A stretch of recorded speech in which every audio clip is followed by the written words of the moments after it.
Mhm.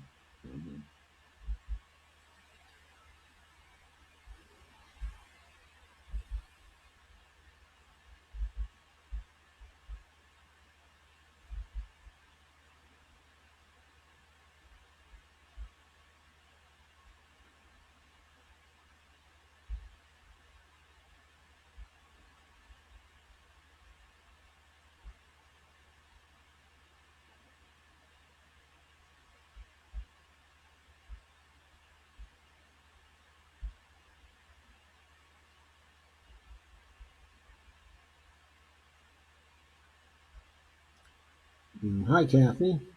Hi, Dolores. Hi, Joy. How you doing? I'll be with you in just a minute. I need to share to a few places first.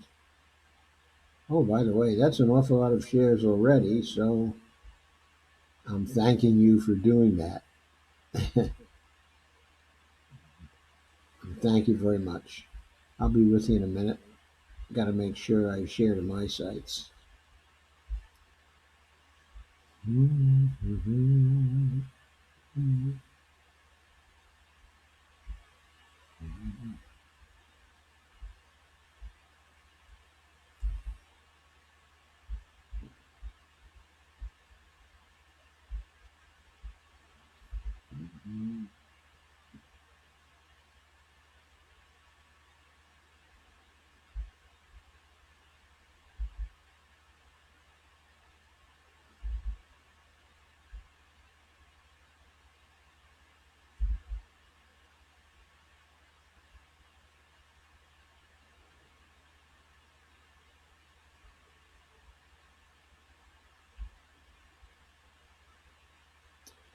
Hi, Cheyenne. And hi, Bonnie. And hi, Kay.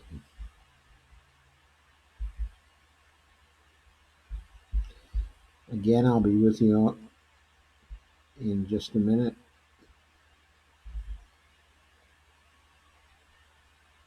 As soon as I do a little more sharing.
Hi, Rick. Nice to see you. And once again, I'll be with you guys in a minute. A very short minute now.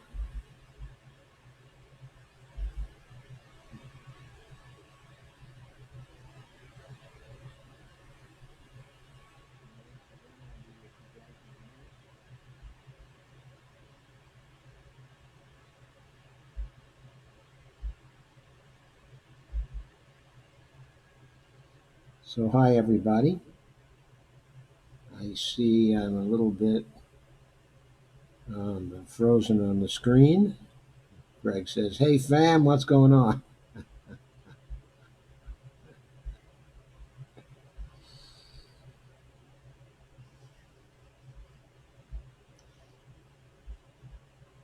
Okay, so tonight I wanted to talk about the impeachment issue again a little longer, and also talk about the conflict with Iran.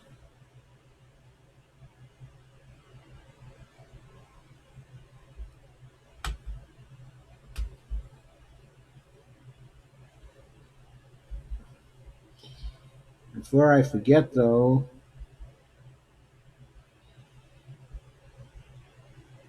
okay, I want to make sure that everybody sees the link to Cheyenne's fundraiser,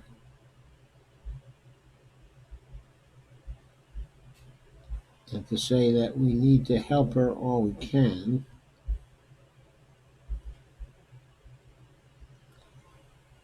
So here's the link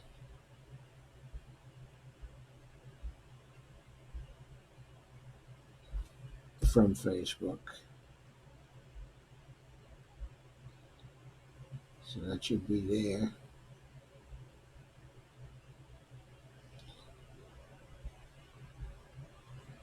I see a few questions, like Steve asking, how do we throw them out? Okay, I'll get to that.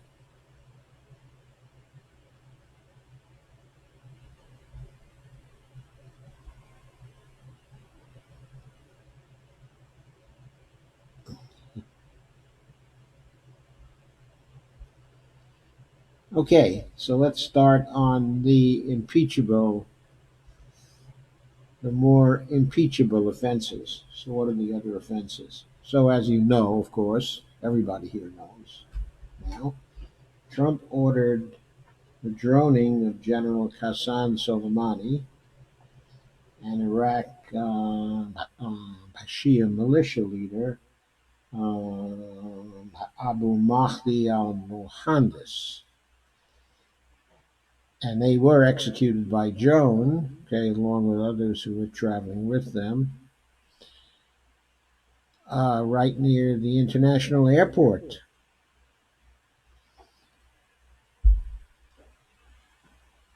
Okay, this act constituted the war crime, okay, of aggression, and violated both of the UN Charter and the U.S. War Powers Resolution on Iraq, which had been passed some time ago but was still in effect. And this act also violated the Constitution of the United States, since what Trump did here went beyond the authorization for the use, okay, of military force,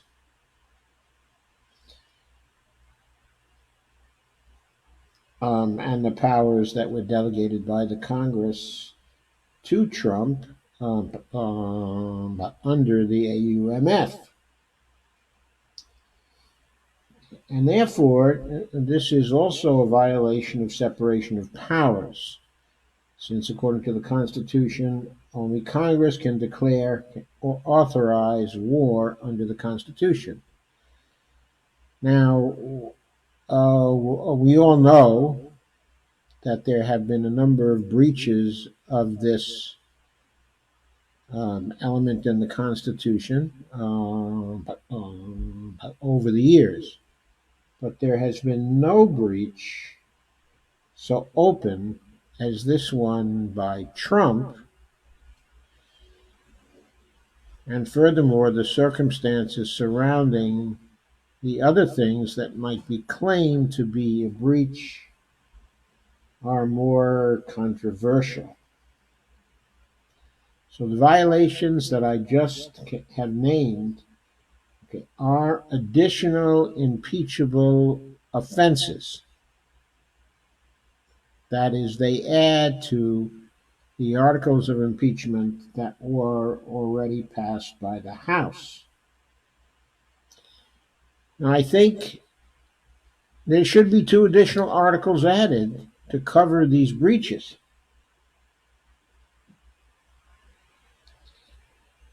The last violation is perhaps the most serious impeachable offense that was committed by Trump, since it has put us in a state of war with Iran. That state of war still exists. There's no getting around this. There's been a tacit sort of winding down of the fighting, and that, is very good. And apparently, it seems that Trump would like to walk things back in certain particulars anyway, and is not prepared to go further, at this point. But that doesn't change the fact that Trump put us in a state of war with Iran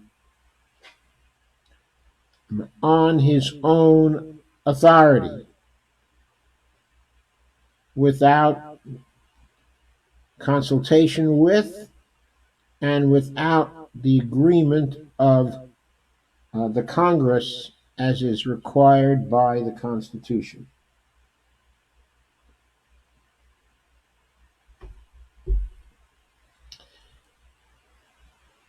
So that's it. He violated one of the highest and most serious prohibitions in the Constitution, the prohibition against the president going to war on his own authority. This alone, in my view, is so serious that I think when Congress saw this happen, they immediately should have moved to impeachment, to further impeachment. I think Pelosi should already have done that. Of course, she's against what Trump did, and she's ready to say he acted out of line. He was out of line, but she evidently is not ready to say that's impeachable. Here's another couple of articles. Let's have a vote. Let's get them out. Let's add to the case that we're sending to the Senate. We really need that. We need Pelosi to add to the two articles she sent. We need her to add an article every week, so that the pressure builds. We need the pressure on the Senate to have witnesses, to have documents, to have a fair trial. We need that pressure to build week by week. And every week that Nancy Pelosi passes another article of impeachment, the more the pressure will build.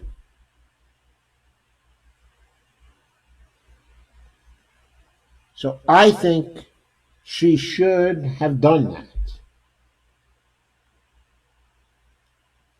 Now, Trump's defense against the charge that he violated the Constitution and that he's in violation of the UN Charter and the War Powers Resolution is to say that his act was taken in self-defense against an imminent attack being planned by Soleimani. But no evidence has been presented by the administration that such an imminent attack was planned by Soleimani or by the Iranians, or both in combination with al-Muhandis's forces. In response to such claims, only today, the Vice President Mike Pence insisted that there is compelling intelligence showing that the assassinated Iranian commander, Soleimani, of course, was plotting imminent attacks on American forces in Iraq. And then he has the nerve to say, but the White House can't reveal that evidence to the public or members of Congress, even in a highly classified and secure setting.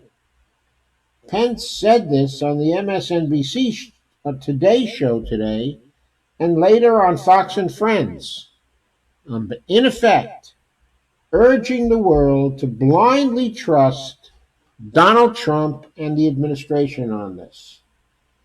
So my response is simply this. The Bush 43 administration lied us into the war with Iraq, lied to us about the weapons of mass destruction that were supposedly there, and also lied to us about the notion that Saddam was somehow involved in the 9/11 attacks. That whole thing was a put-up job. It seems that Bush just didn't want to waste a crisis. And he thought that he would go after the Taliban, in Afghanistan, and Osama bin Laden, and also take Saddam out, who at one point was accused of an assassination plot against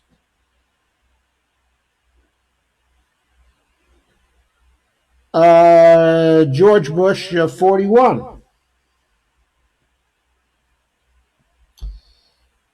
We also know that the Bush 43, the Obama, and the Trump administrations all frequently and routinely have lied to us about the progress being made in Afghanistan. And they lied to us over a period of 17 years, frequently and routinely. The Obama administration, we also know, lied to us about the extent of illegal surveillance of our civilian population by U.S. intelligence agencies. We know this thanks to Ed Snowden and to WikiLeaks and to a variety of other disclosures.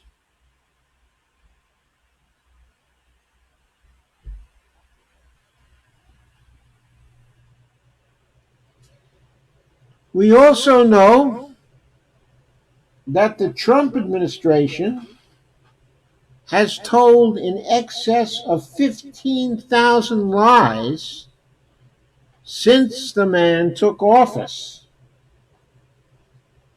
And further, that Mike Pompeo has said publicly that lies from the intelligence agencies are a routine part of their business, and that he has had to learn to violate the military code of honor, which he was sworn to,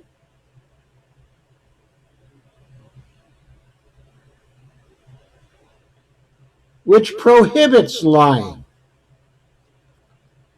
So he told us, he publicly said, that he lies as part of his job. He publicly said that he's a liar, and that the government that he's a part of lies routinely. In view of this 2 decade long record of lies, and not even going back to the lies told by the Kennedy Johnson, the Nixon, the Reagan, the Bush 41 and Bush 4, and the Bush 41 administration and the Clinton administration. What basis? What basis do we have to trust the Trump administration and the U.S. intelligence agencies now? Surely they have lost all credibility and all of their legitimacy when it comes to their claims about truth or their claims about us having to trust them when they make truth claims.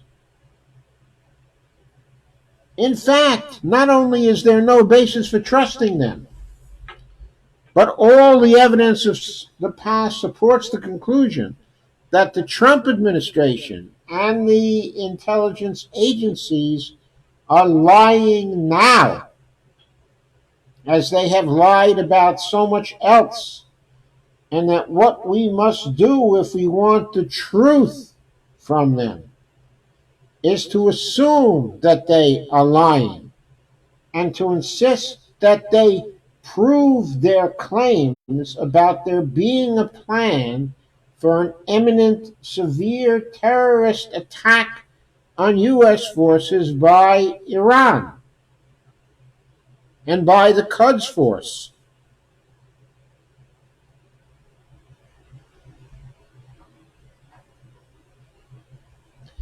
Now, this is all the more true given Soleimani's record.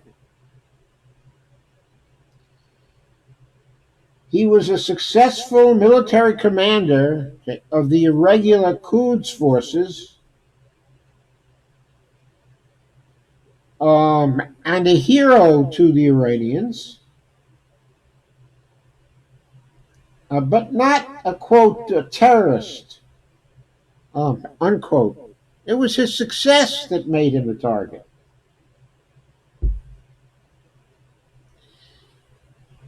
He had three strong successes. First, he played a key role in driving the U.S. occupation forces out of Iraq. I know we don't like that, but that doesn't mean that he's a terrorist.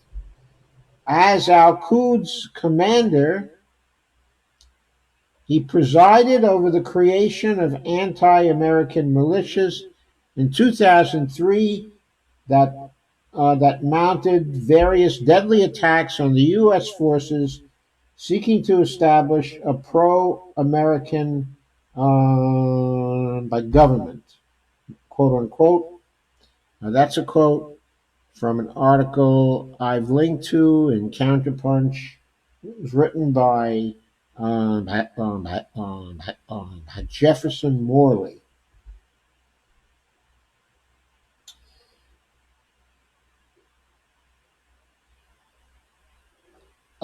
These militias were trained by the Iranians and were trained by Soleimani. At least he was at the top of the pyramid involving training. And these militias specified in using IEDs to kill upwards of 600 soldiers in the U.S.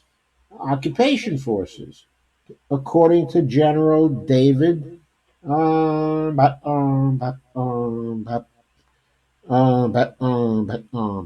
Petraeus. So that's where the claim that he killed 600 of our people came from.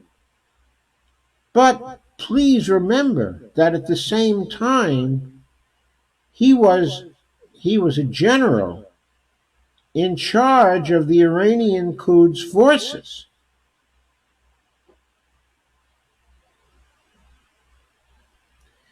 We were in Iraq at the same time,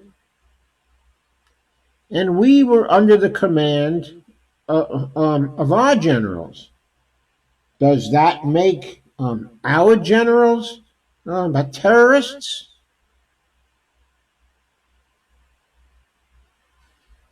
I don't think so. It's nevertheless true that attacks by the forces he commanded helped to drive the U.S. out of Iraq in 2011. Second, Soleimani played a key role in driving ISIS out of Iraq.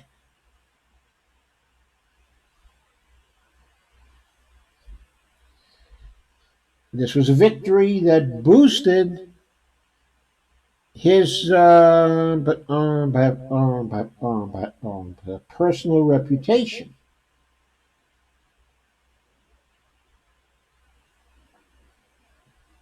The way it happened was that after the regular Iraqi armed forces collapsed, the Iraqi Shiite Ayatollah Ali Sistani blessed the creation of Shia militias to save the country. And Sistani issued a fatwa to get this accomplished. This empowered Iran to mobilize and expand Soleimani's network of the Shia militias. The Iranian-sponsored fighters, along with the Peshmerga, the Kurds, proceeded to do most of the bloody street fighting that drove ISIS out of Mosul, out of Kirkuk, and other Iraqi cities. Now, Soleimani moved about openly in Iraq, but our commanders did not attack him because he did not attack them. He was in our sights on a number of occasions, and other administrations before the Trump administration concluded that more harm would be done by taking him out. And they refused to act. George Bush could have acted to kill him in 2008. And Obama could have acted to kill him, I believe, in 2015. Neither president thought that killing him was worth the damage to our own interests that was going to cause. Okay, and that is a lucky thing, because sometimes pro-American and pro-Iranian forces fought side by side. Through their joint efforts, ISIS was expelled from Iraq in 2017, and Soleimani emerged as a hero, to the Iraqis, that is. And he was considered, quote, an indispensable security partner, unquote, of the Iraqi regime. Third, Soleimani helped to defeat ISIS and al-Qaeda in the Syrian civil war. But he operated in support of the Assad government and against CIA efforts to overthrow it. The CIA made these efforts, even in alliance with Wahhabist fundamentalist forces, at times in alliance with ISIS and the remnants of al-Qaeda themselves. But Soleimani and his Russian and Syrian allies were successful in defeating ISIS and the remnants of al-Qaeda. And the CIA failed, in its objectives to replace Assad. While all this was going on, all these the three accomplishments of Soleiman, were going on, Of course, this led to an increase in Iran's influence in Iraq, Syria, in Lebanon, and other Shia areas, sometimes overseas from Iran.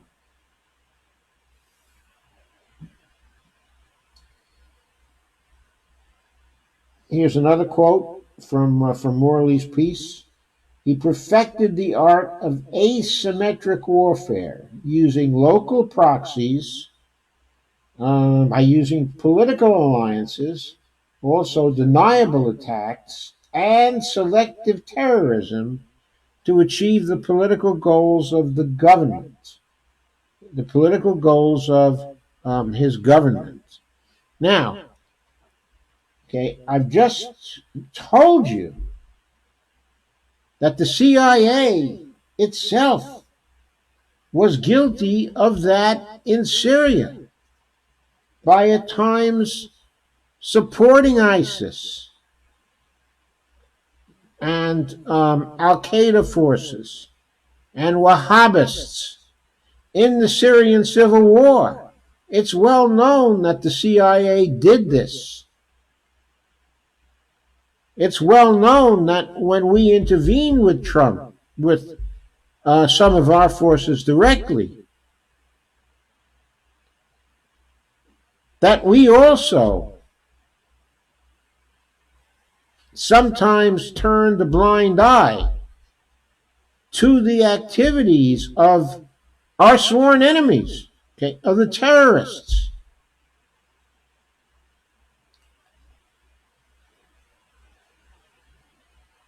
And that we at times did very little to defeat them because we were more interested in getting Assad out, okay, of power.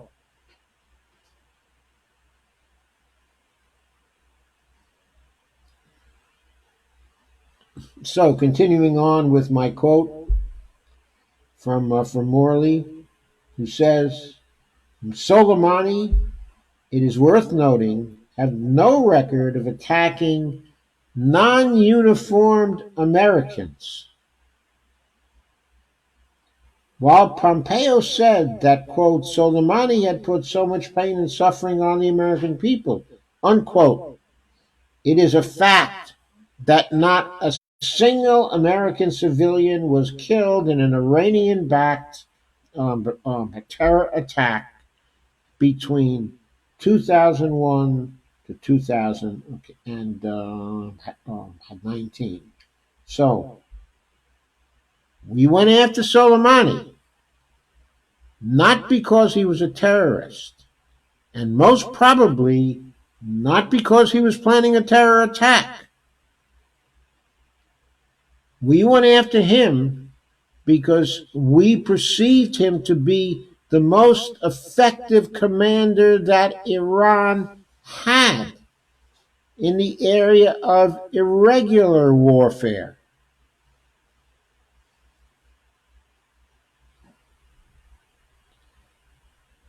That's why the Trump administration took the opportunity to kill him, and did so through committing war crimes and unconstitutional impeachable acts. So that's what really happened there. The defense by the administration has to be assumed to be poppycock until they produce hard evidence. Hard evidence. And I don't care about their sources and their methods. And you shouldn't either. They have lied to us as a regular part of their doing business. As a free people, or at least a people who want to be free, we cannot trust a government like that. We must call for proof. We must always call for proof. And whether or not there is proof, okay, whether or not there was some truth to what they say in this instance. The unconstitutionality of what was done and the commission of war crimes, which themselves are unconstitutional, unlawful anyway, because they violate our treaty law. These are further impeachable offenses. And I call for further articles of impeachment to be passed by the House. I also call for the House to pass additional articles of impeachment. Way back in November now, I had one live stream in which I cited 12 articles of impeachment that were listed in a piece by Ralph Nader. I think it was Ralph anyway, if I recall correctly. We need to get those articles of impeachment out there as well. I think Nancy Pelosi should be passing at least an article a week until the pressure to have witnesses, to have documentation, to have a fair trial builds up so heavily that it cannot be denied by the Republican Senate. I don't know if we can ever get a conviction out of that Senate, even with witnesses and even with documents proving all of the articles of impeachment. But I know that for sure we cannot have a cover-up this time. We cannot have a cover-up this time. So Steve DeVore asks, how do we throw him out? We throw him out with a steady barrage of new articles of impeachment, putting increasing pressure on the Senate. We throw him out by having the Democratic candidates run in part on the issue of lawless Republicans who will defend Trump at any cost to the Constitution, at any cost to the Republic, at any cost to our laws. We often criticize Trump simply by saying that he is overthrowing our democracy. We have to keep in mind that we have an informal democracy, or we had an informal democracy at one time, a lot more effective, than it is now. But we had a formal republic. And in a republic, the executive cannot be a dictator. That is the end of the republic. There must be checks and balances if we are to have a republic. What Trump did with these actions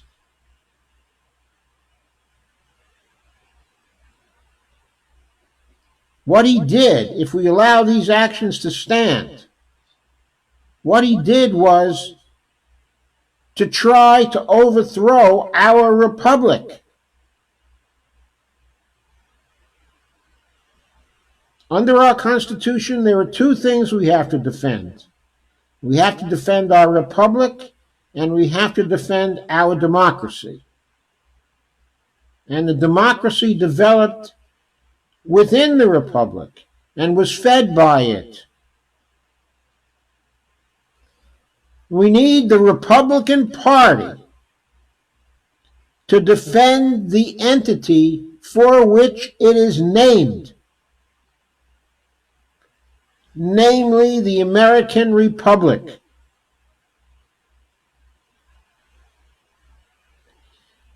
It is time to call on them to act in the name of Republican values and to stop this perversion of Republican principles that they are engaging in.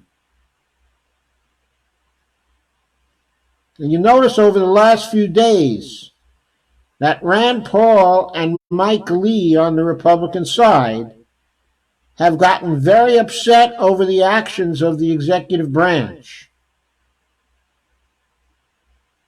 And even the high-handed way in which the senators were treated in the so-called briefing they just got just yesterday from the executive branch. They're very angry about that.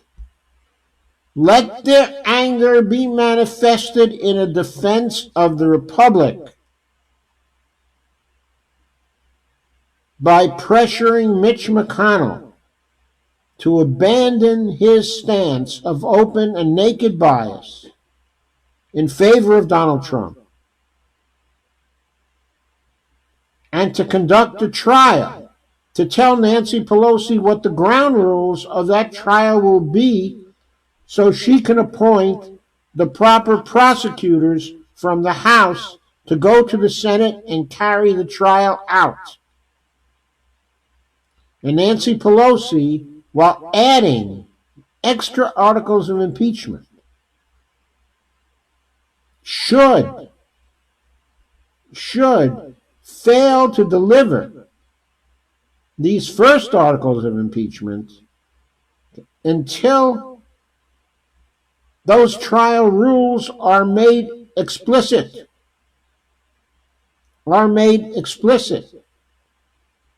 I think Nancy Pelosi's position on this has been right. Until the senators demonstrate that they're willing to stand by the oaths that they will take at the beginning of the trial in the Senate, oaths that demand impartiality, until they indicate that they are willing to do that in good faith,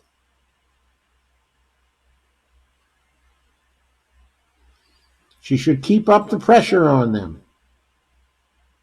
And she should resist the pressure coming from House Democrats to fold this up and to let the Republicans have their way in the Senate.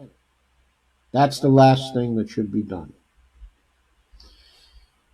Okay, so those are my views for tonight. I'm going to go over now and take a look at your comments. Before I do, I'm going to remind you to please share, like, and subscribe this when it goes up on the YouTube channel. And please become a patron at www.patreon.com/Joe_Firestone. Thank you. Now I'll go over and check to see what thoughts you have for tonight.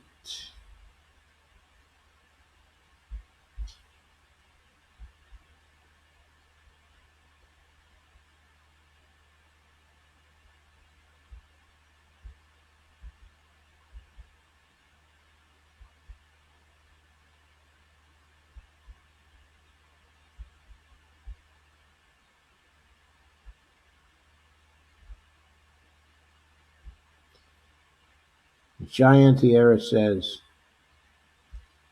WTF Is The Hague up to these days when it comes to U.S. besides being paid off? I don't know. For The Hague to act, there have to be charges. Cheyenne says, clear violation of international law. Greg says, it is in fact a war crime, a crime which should be investigated by the UN and the ICC. Yes, but I think there's not much to investigate here. It was a highly visible crime. Kay says, I wish Pelosi would add this and others too. Cheyenne says, but by the way, most Iranians prefer to be called Persians. Well, I did not know that, but if they prefer to be called Persians, I would gladly call them Persians. I have no idea why they began to, why they called themselves Iran.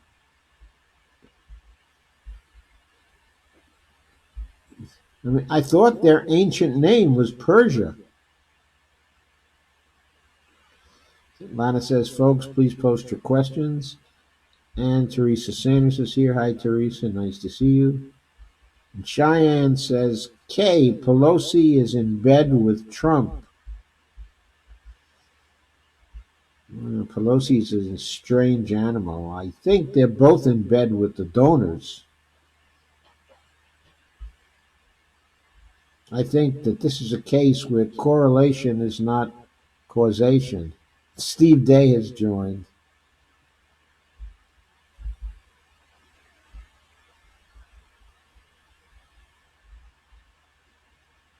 We now have three Steves. Steve Day, Steve DeVore, and Stephen Wolfbrand.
And Rick says,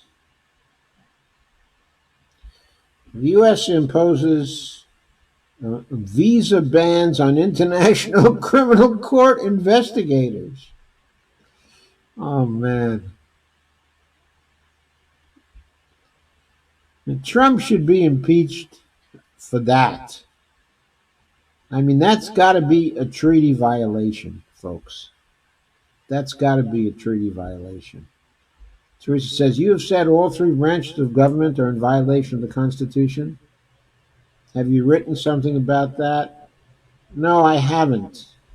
I'd have to write something serious about that. And right now, I don't have time because these live streams are keeping me really, really busy.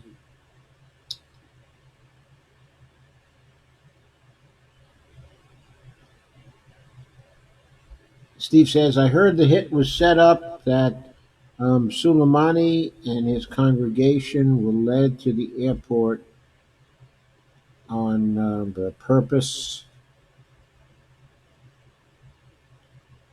Some people said the hit was set up, but judging from the reaction of the Iraqis, they were not involved in the setup. The Iraqis may have been misled by the Saudis. who said that they were trying to get a negotiation with Iran.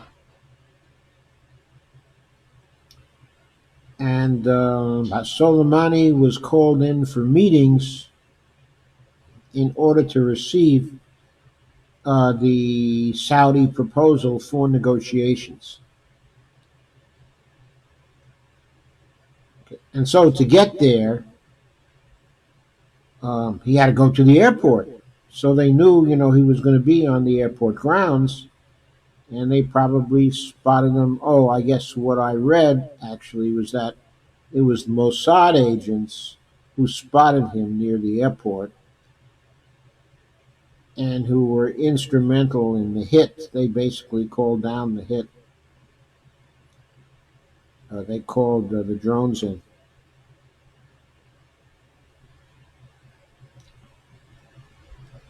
Rob Rivera has joined. Hi, Rob. And Teresa Santa says, all the news I've heard says that what has been brought forward against war by presidential action is not binding. So what's the point of even creating the legislation? The War Powers Act, okay, is a resolution. It is not binding by itself. That's correct.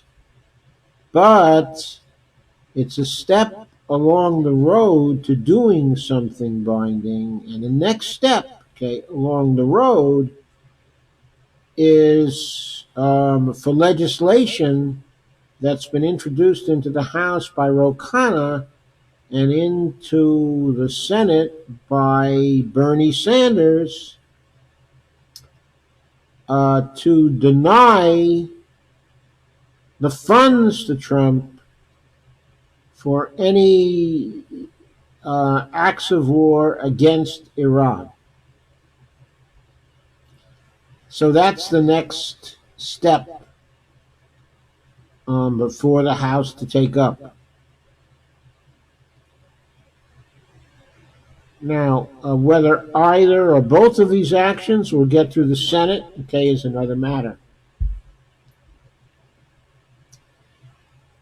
Lana says the whole thing is BS, in my opinion, same as the WMDs with Saddam. Steve DeVore says, I don't or won't blindly trust anybody, anywhere, at any time. Yes, I feel the same way myself. I usually demand proof or good arguments for everything, but that's just my attitude towards life, and not everybody has that attitude. Steve says, free Snowden. Nancy Blackmar's joined. Hi, everybody. Steve asks, how's Joe doing? Okay, on YouTube. Well, not very well yet. I've got very few followers, okay, on YouTube thus far, Steve DeVore. Barbara Wernick has joined. Hey, Barbara, how are you? Nice to see you. And Steve Wolfbrand says, I don't know, couldn't find the channel. Just look up Joseph M. Firestone, okay, on YouTube, and you should be able to find the channel.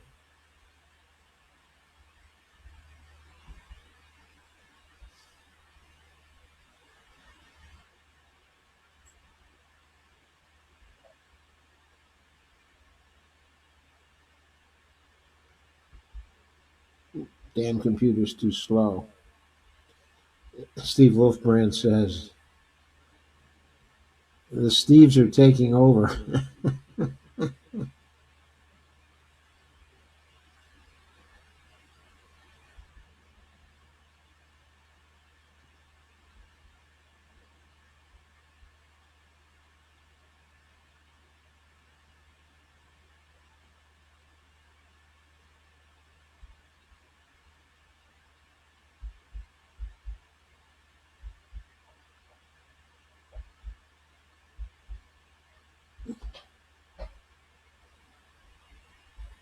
Okay, I'll give you the exact title of the channel in just a minute, Steve Wolfbrand. Steve DeVore says that's the same issue I had. I'll fix that issue in just a minute. Dale Weaver's joined, and Steve DeVore says, and he was well loved by all Iranians. Actually, we should say Persians. But anyway, I don't know if I'd say all because it's never all. But by all odds, he seemed to be the most popular person in that country. Very, very popular. Have unmatched crowds at the funeral ceremonies in a variety of cities in Iran. Steve says it appears we're now at war with the entire Shiite religion, or the Shiite wing of Islam. My brother Hal Firestone has joined. I'm happy to see Hal. Kay says, I was glad to see the War Powers Act, or whatever it's called now, was passed in the House, but the Senate may be a whole different thing. Yeah, I agree. Susan Eldridge has joined. Steve DeVore says, I hope he doesn't bring in Russia, but if war breaks out, you know they will. Yeah, well, at least that will end all the claims, all the silly claims that Trump is acting on behalf of Russia. I think the only one he's acting on behalf of is himself. Steve Day says, quote, an unknown error has occurred.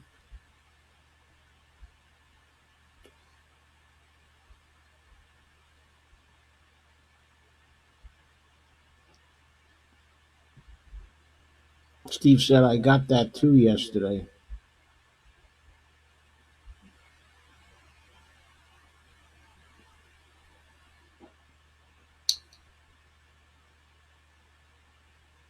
Steve says, check your friends list. You may have lost some. Facebook made me change my password like I was hacked or something. Steve DeVore says, I don't trust anything that's said from this White House. I'm going on actions only. Nothing they say can be trusted. Yeah, I agree. Kathy says, our government has lost any last bit of credibility it had left. I have no faith in them. Okay, and also Nancy Pelosi's neglect of her duty to hold Trump accountable is just infuriating. What is wrong with that woman? Well, she's nearly as old as I am. But okay, I don't think, it's just age. Steve DeVore says, I quit listening to the news for that info too. They aren't telling the truth either. Steve says, I only watch independent media. Steve says, RT does a good job. It does do a very good job. But I don't think it's independent, in all particulars. I think certain programs, are very independent, and that the Russian government, simply leaves the people to fend for themselves. I think Rick Sanchez's program is highly independent.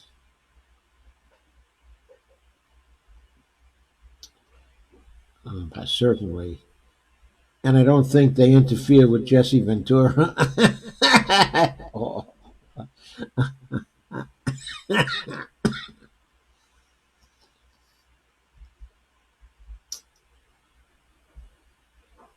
And Steve says, sorry, my computer is very slow tonight. Very slow.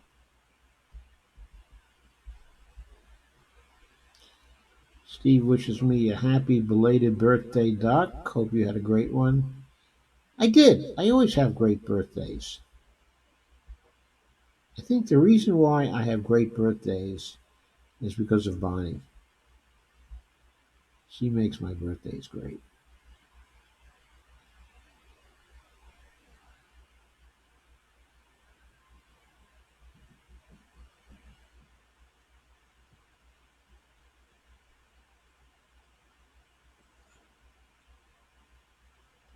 Steve says, I believe it too. He's using Hitler's book as a guide.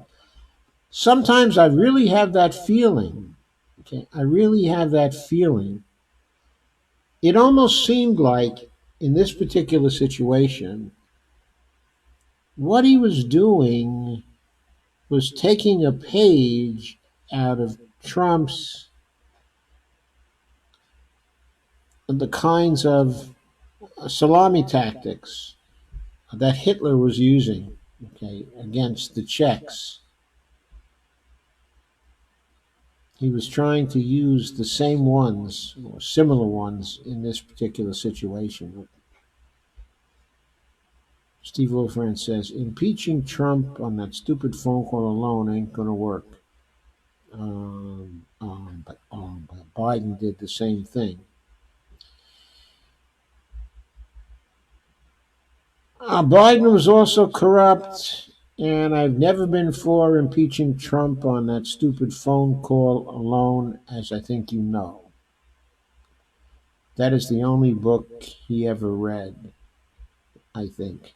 Randy Hedgebeth has joined. Steve says, in reply to Kay, I believe you're right. Steve says, a guy that worked with Trump did I guess that's probably going to be an interview.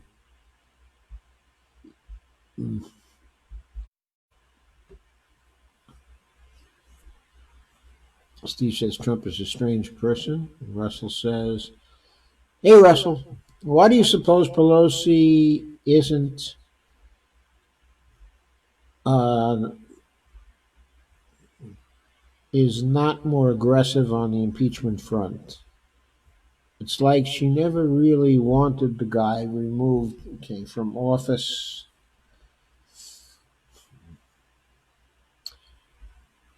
I think what Pelosi is doing is trying to optimize what's going on here for her and for her party.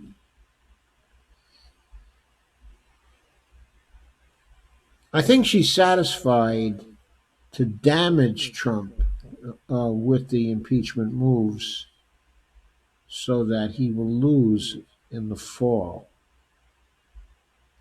I think that's what she's trying to do. She's trying to damage him in such a way that she doesn't do anything to damage the establishment wing of the Democratic Party. So she doesn't really like the idea that Joe Biden and his son may be called up in the Senate if we get to witnesses and we get to a real trial, okay, to documentation. She may even just want to fold the whole effort now herself. I don't think she ever really wanted it. She was pushed into doing something by most of the caucus that wanted an impeachment effort. Okay, because a lot of the new people ran on resistance to Trump.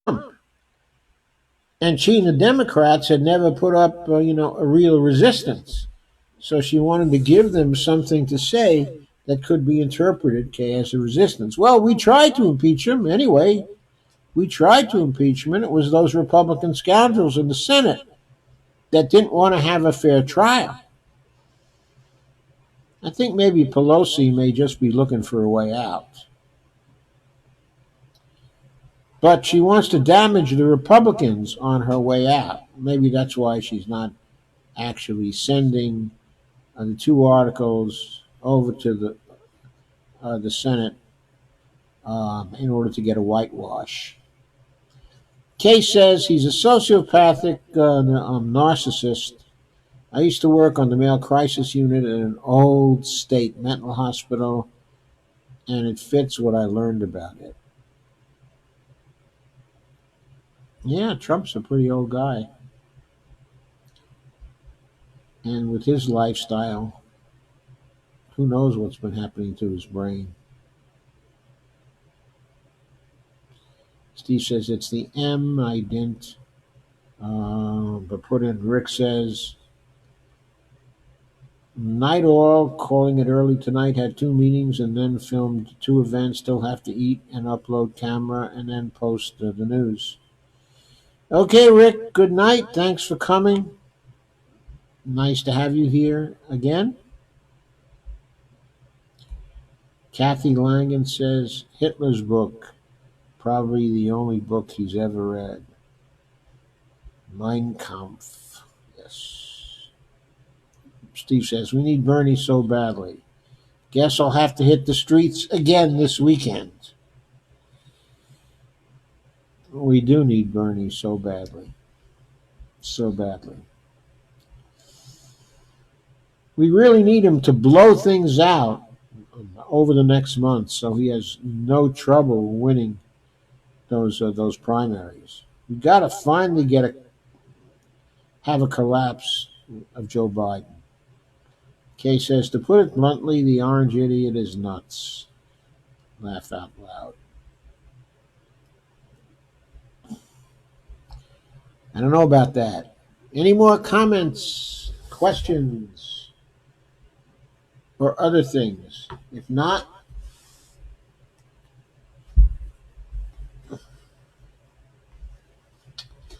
if you don't have anything else to ask me or to comment on, I'm going to say good night. And I'll do my best to be back here tomorrow night since I missed out, okay, on Wednesday. Anyway, thank you all for coming. I really like this one. I hope you did too. And hopefully I'll see you tomorrow. Anyway, be on the lookout.